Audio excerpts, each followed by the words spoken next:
Hello guys, this is leathertoolz. Today I'm to talk about thread nippers or thread scissors. It looks like this. I think you guys have seen this many times in your life. And before I go into details, I'd like to show you where I got this from. This is District Leather Supply website, and if you click on tools and all tools, you see this is the thread nippers. So it's a very cheap price compared to expensive ones, and I was going to talk about is it really necessary to buy high-end, high-quality, expensive thread nippers? Yeah, what's the difference and all? Okay, so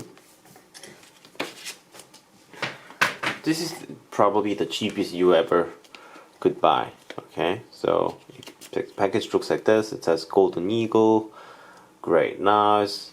And I think it's from China.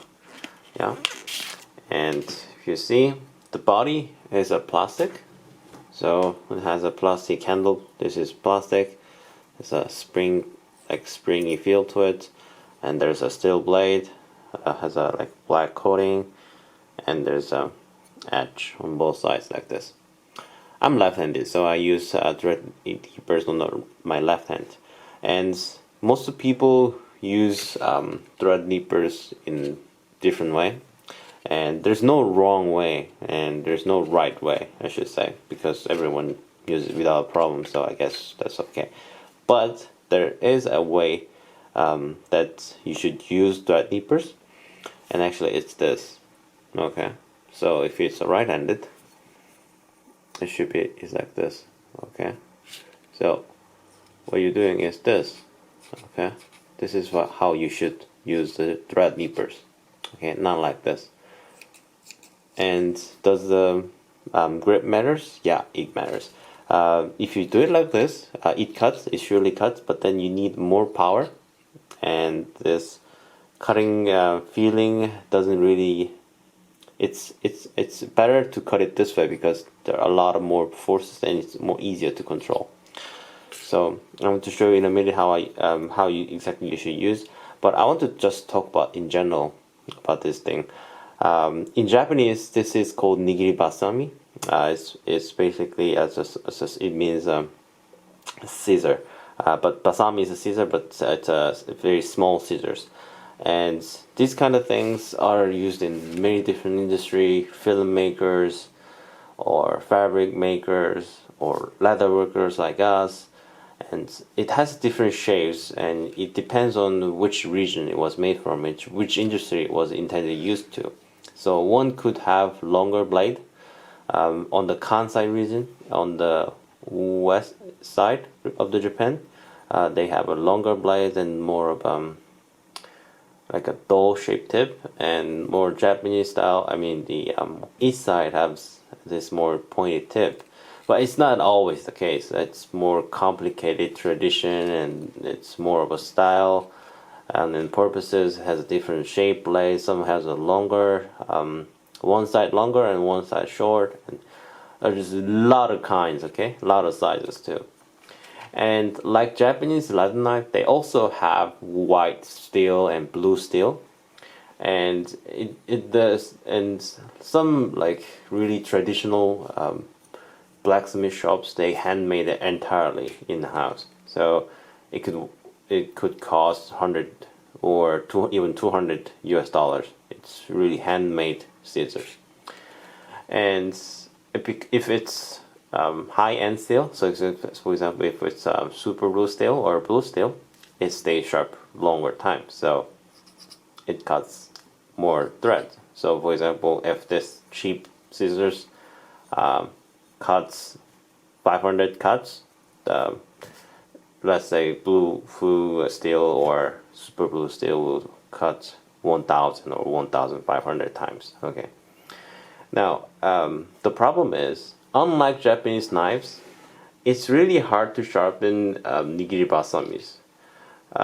I've checked the manufacturers with really famous thread nippers, and they actually told me that for general people it's hard to sharpen them. because you need to be careful about these angles, and you need to manipulate this Japanese, I mean the thread nippers in different way, because it's a scissor. So as it has to do with the angles, and you have to adjust the angle after that. I can sharpen it, but really I cannot really explain every detail how to sharpen it. So I was thinking, should I show people how to sharpen it, or what should I do? And my conclusion is that you don't really have to buy those high-end scissors, really. Just because, buying these ones over and over, it's just better, because instead of just keep sharpening, and that's in case you sharpen it properly and you sharpen sharp.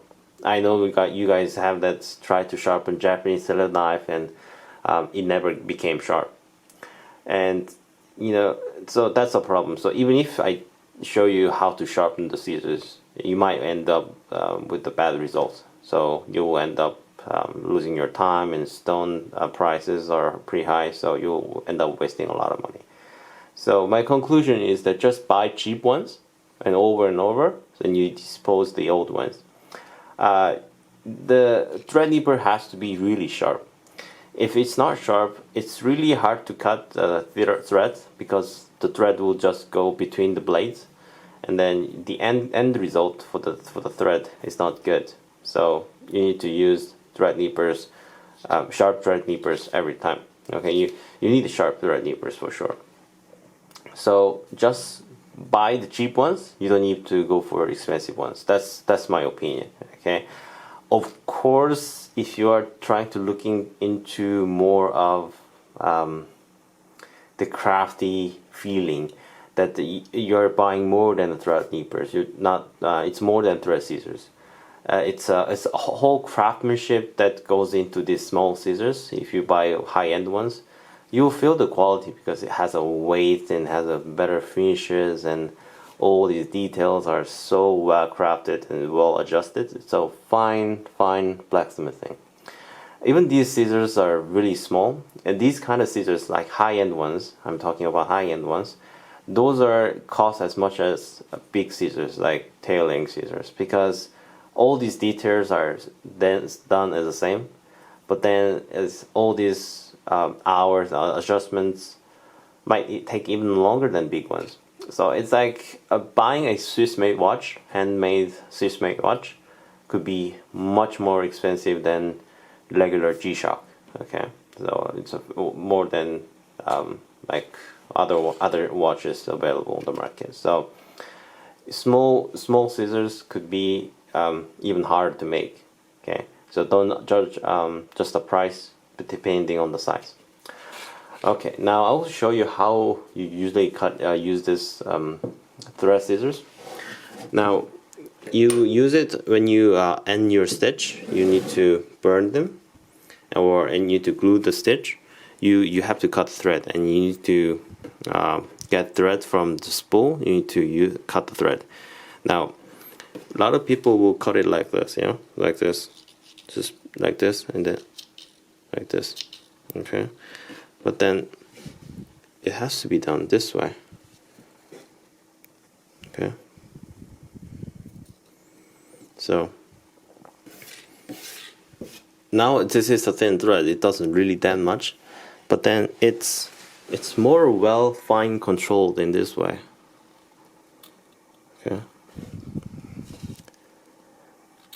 so I'll show you in my right hand, like this. Okay,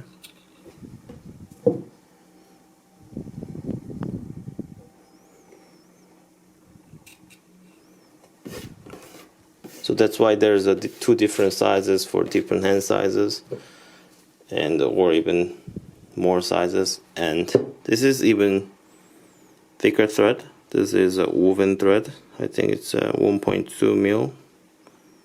It's more like it's a polyester tiger thread type. It's a flat and it's woven. It's much more tough. Now,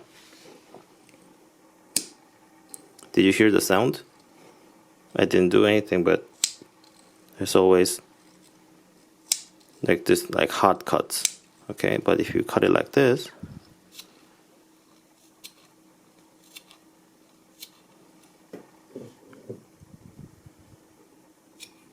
Okay, see?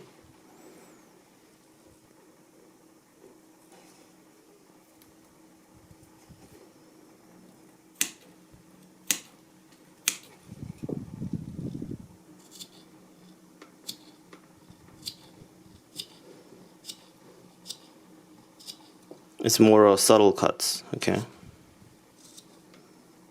Because energy that you give to the point is different. Okay, that's why you have to use it like this. But then again, like I said before, it doesn't really matter. Okay, this is just a one tool freak that knows all kind of details. If you have no problem really cutting this thread, and you want to do it whatever you want, I really have no problem with it too. Okay, you just use it like this, or let's say if you want to use it like this. Okay, like this. Yeah, you can still cut the threads. Okay, it's no problem. Okay, I'm just trying to show you what was the